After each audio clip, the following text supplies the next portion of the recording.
I'm doing a giveaway. Stick around to the end of the video to find out how you can enter to win. What is up, everybody? I'm NoLexGiven, and today I wanted to take a look at Miri, which is another one of those heroes that isn't always the most powerful one in the game, but can be a pretty reasonable hero if you get a little bit lucky, and we are going to get a little bit lucky in this game.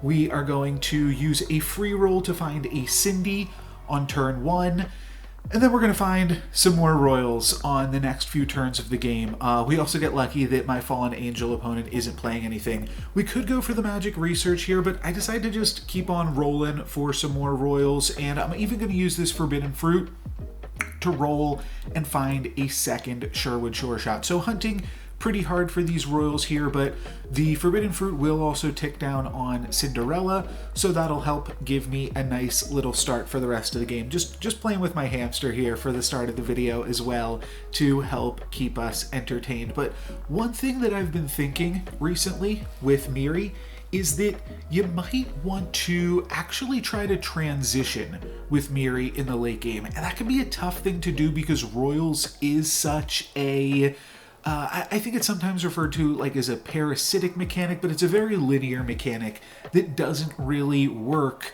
with some of the other game pieces in Storybook Brawl. So was definitely spinning the gears a little bit in this game, trying to figure out what exactly I could do, because they recently introduced Princess P, right? Which is a very good royal at the top end, a tier 6 royal character, but doesn't really work with the royal comp.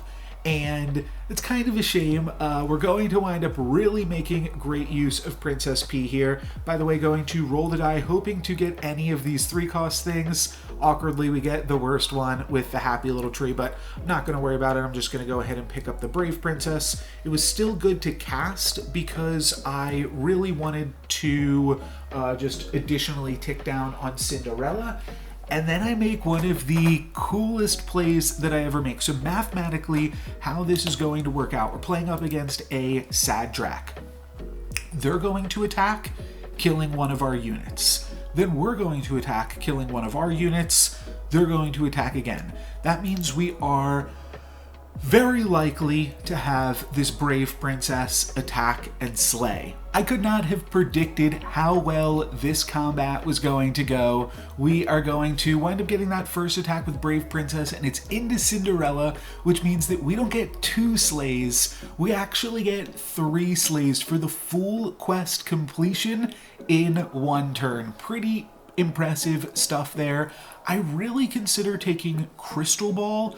However, I think that Treasure Map, even this early, definitely has some play into it. When we complete either our Cinderella or our Sherwood Sure Shot triple, or potentially this Lonely Prince triple, that will give us a tier 4 treasure, and the reason that that's good is there are a number of tier 4 treasures that work really well with this Royals comp. Primarily the Sky Castle, that's going to be the main one that we are looking for. I'm also going to have an Ogre Princess now, and you could consider selling the Minotaur here just to get one more tick onto Cindy. I don't think that that is the craziest thing in the world, but hopefully we can start to slay a little bit with Ogre Princess. Not going to be the case in this combat. This combat, we're going to wind up taking a little bit more damage. We take 4 down to 29.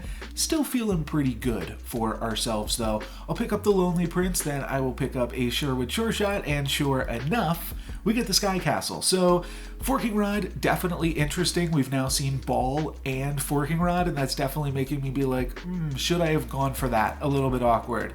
And then we've got a few options here. We've got Runestones, we've got Locked Chest, and we've got Fountain of Youth. And ultimately, I just decide that I am going to skip on these treasures. And then we find ourselves with Crystal Ball. There is also a Bad Moon, and there is also a Merlin's Test, or Merlin's Hat rather.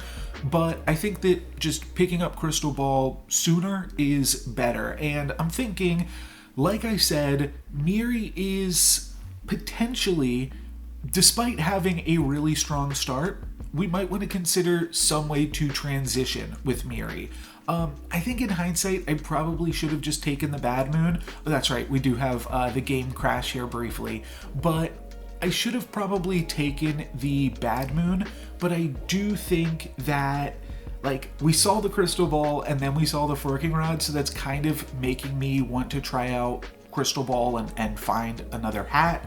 The main thing being that because we have the Sky Castle, we can make a triple of other tier 3 royals relatively easy. So that is what we are going to look for there. Not going to worry about some of the smaller spells. We could have cast the Sugar and Spice, but I'm glad that I waited for the Worm Root because now we can go for that. And similarly, you can see that I am skipping a bunch of treasures here. The main reason for that is you think about when you play Wonder Waddle.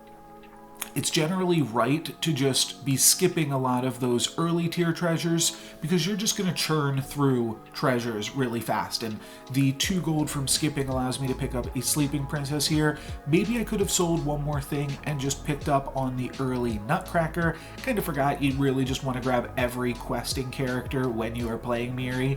But on level 2, I was primarily looking for Noble Steed.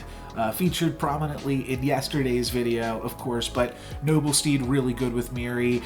This Ogre Princess, though, has also been really good for us. That's going to allow us to pick up a second, or not a second, just our first Arthur, totally for free off the Ogre Princess, so that is sweet. And then I'm going to spend some gold here. I think that I certainly could have seen staying the course, staying on Royals, if we had found more Arthurs, and to be fair, I waste a lot of my gold this game picking up things that don't really matter. Picking up this Sleeping Princess and picking up this Princess Peep don't really contribute that spectacularly to our board or to our overall game plan, but I'm thinking maybe we will be able to use them and just find some sweet treasures. There's a few different treasure combinations that I think you can look for once you have the Sky Castle that can provide for interesting transitions. First being Hat Ball. Secondly, you can look for combinations of Slay treasures, stuff like Bounty Board and Horn of Olympus, and then the other one would be Slay treasures that are royal based. And that's going to include the Monster Rock that the name escapes me on right now, and Bad Moon, but making all of your royals into monsters and then giving them Slay +1/+1. So that's another route that you can play into. I'm going to wind up picking up a Romeo and Juliet here. That's something that is pretty good when you are rocking with Miri. Then I'm going to feed Brave Princess to the Kraken. I want to feed something to the Kraken because it's totally free because we have Crystal Ball. And then I'm going to triple the Sleeping Princess and find ourselves in the possession of a Merlin's hat, which I think is pretty good. From there, I'm going to wind up selling off 3 Royals and finding ourselves with an upgrade of Romeo before locking on to an upgrade of Juliet. Haven't made use yet of the Hat Ball combo, but we'll be able to just continue to make use of that in future turns. And one thing that I'm kind of thinking is a little bit cheeky is Ogre Princess is a monster and our Nutcracker is a tree. So we're also going to grab the upgrade on Nutcracker here. I'll go ahead and emote because of that. But yeah, certainly just thinking that I'll want to hang on to these 2 units and maybe we can kind of build a little bit of an interesting Hat Ball menagerie with those. I'm not exactly sure where that is going to take us, but I'm now looking for Forking Rod. If I find Forking Rod off of the Nutcracker or off of the Juliet double, then I would consider tossing the Sky Castle for those. I'm not really as interested in hunting for it super hard. You can see that we have the option to take some River Wish Mermaids here or a Gingerbread Knight, but I'm not going to go crazy for it. I am going to wind up casting Shard of the Ice Queen just because I want to like cast some spells here despite not really having super huge payoffs for them. I just felt like I wanted to try to cast some spells and get something going with the Hat Ball of it all. And the fact that we wound up destroying one of our like units it's not a big deal. We'll find more units to replace them as I pick up an Ogre Princess and lock onto another one. Now in Ogre Princess's slang, we are grabbing some free tier 5 units, and those are going to be pretty reasonable for us. We are not going to grab another one here as Juliet is going to finish my opponent off. We will get a kill onto Trophy Hunter though, so that's nice, but I will wind up picking up a Cupid off of that, and I consider the Bad Moon for sure. But I think that ultimately it's just a little bit too little too late, and I shouldn't be trying to do like slay stuff with the Ogre Princess. So not really going to worry about that. Just going to cast a few more spells, try to get a little bit more combat relevant for just pump up my team a little bit more is what I'm getting at. Then I'm going to go ahead and pick up a Baba Yaga and pick up another Arthur. And this does give us the option to take Horn of Olympus, and I decide to go for it here. And ultimately am going to replace Crystal Ball. That way I can fire off this lightning bolt on this turn. As you guys could tell, I wasn't doing the best job at being a hat ball gamer with this comp. We're trying some things out. I don't think that that really worked, so I'm going to pivot, and I think that Slay might be the better route to try to transition with this comp. We're going to get one, which is 2 Slays because of Baba Yaga with our Ogre Princess, and maybe we can continue to churn out some tier 6 units. We grab another Baba Yaga, which is really sweet because that is exactly what we were looking for, and then we are going to pick up a Hercules on 6.0. Now, what I am really interested in, and the reason that I did not drop the Sky Castle, is some Princess Peas, and I brought that up towards the beginning of the video. Maybe we could do some interesting stuff with Jormungand, but ultimately I am mostly interested in trying to slay with these Ogre Princesses and find some tier 6 characters and potentially build a sweet comp out of that. So I'll wind up rolling down a little bit and even selling off some of my units. Do I sell off the... I guess I don't sell off the Nutcracker, but I sold off one of my units just to roll an additional time, because when these Ogre Princesses slay, those are going to completely fill up my hand and then my shop. So I don't want to have too much of an overflow. If we play both of the Baba Yagas, then we just wind up generating way too many units, way more than we will even know what to do with. So not going to worry about that. These 2 Ogre Princesses are still both going to generate 2 units each, so I'll have 2 in my hand, and then I believe should have 2 more in the shop to pick up for free on next turn. And 2 of those 4 units are going to be Princess Peas. So now we are definitely off to the races. I'm going to wind up picking up Singing Sword because that is going to continue to allow my Ogre Princesses to slay, and then I'm going to throw this Princess P in. The other thing that Singing Sword is going to do is pump up the P, and that is going to make it so that the P then pumps up all of my Baba Yagas in the back line. This is kind of a weird comp. The Princess P obviously doesn't have a slay ability, but what it does have, importantly, is a whole bunch of stats. It's got plus 12, plus 24, just from the Miri of it all. And that is a pretty important thing because it means that we've already put together a pretty nice little P comp here for ourselves. So feeling pretty good about this one. Hopefully we'll grab the treasure this turn from the Hercules. And we're also going to get in some more slays with both of our Ogre Princesses. One of the Baba Yagas gets taken out, but we will indeed get that treasure from Hercules, and then Princess P will also eventually give a whole bunch of stats to Baba Yaga. That's actually going to be enough just to win this combat, as one huge Baba Yaga. It doesn't quite take out my opponent, but that's totally fine. I don't need to worry about that.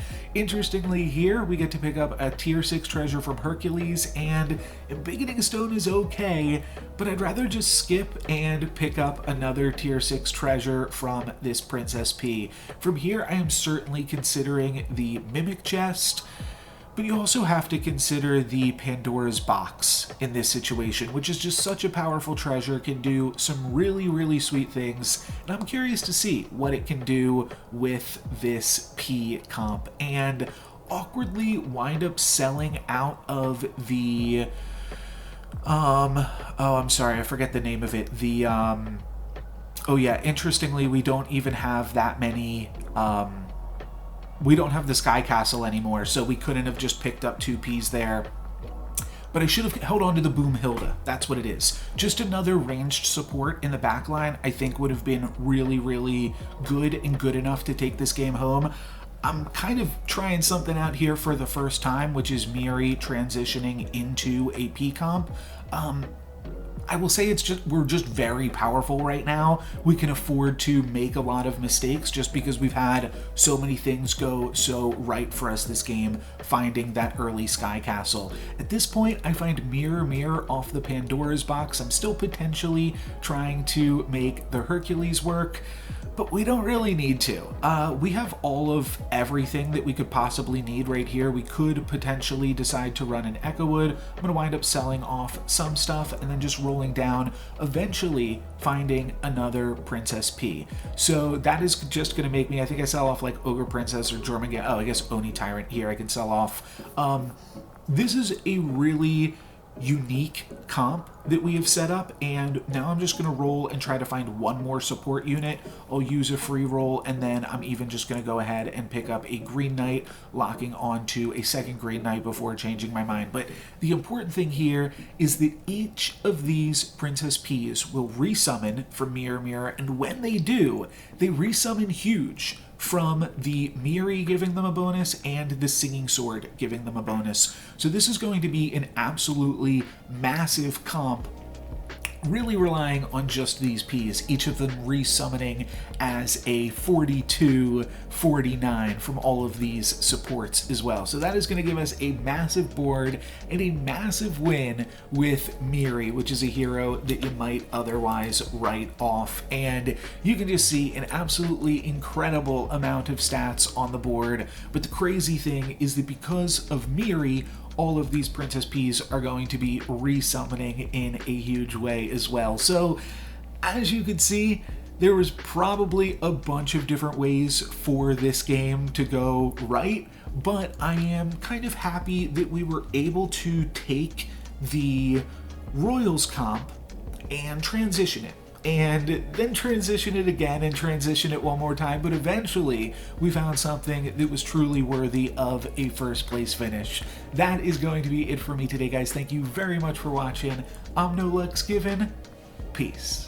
This week's giveaway word is dust. Each week I use a new code word. That's just to distinguish who's commenting for which week. And the reason I have you guys say a code word, that way I can tell who is interested in the dust and who's just commenting to say hi or that they enjoyed the video, stuff like that. You can definitely do both. Just make sure you include this week's code word. You can also enter as many times as you want per week, once per video. You can go back, leave comments on old videos, just make sure they include this week's word, but there's no limit to how many times you can enter, other than, I guess, the amount of videos that I have. And I've been putting out a bunch of Storybook Brawl videos since last October, so yeah, there are a bunch of opportunities to enter to win. You can go through the backlog and watch some of those, but it's been really fun to receive the comments from you guys, get that level of interaction. You can also come join me on my Discord, which I'm trying to grow right now, just so that I have, one, feedback on my titles and thumbnails and things like that, but I also have some fun ideas for special game modes that I could make work with lobbies of players in the future. So feel free to check that out as well. There is a link to that in the video description.